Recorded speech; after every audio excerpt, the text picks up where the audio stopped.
نام عبید۔ عبید نام کا کیا مطلب ہے؟ عبید کی زبان کا لفظ ہے۔ عبید ایک اسلامی بہترین نام ہے۔ عبید نام کا شمار لڑکوں کے ناموں میں ہوتا ہے۔ عبید عربی زبان کا لفظ ہے۔ عبید نام کا مطلب ہے چھوٹا غلام، عاجز بندہ، چھوٹا سا غلام۔ انگریزی الفاظ UBAID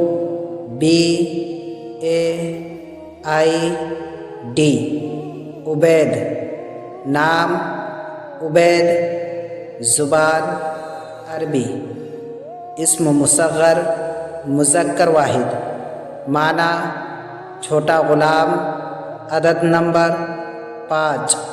نام رکھے عبید اللہ، عبید الرحمن، عبید الرحیم۔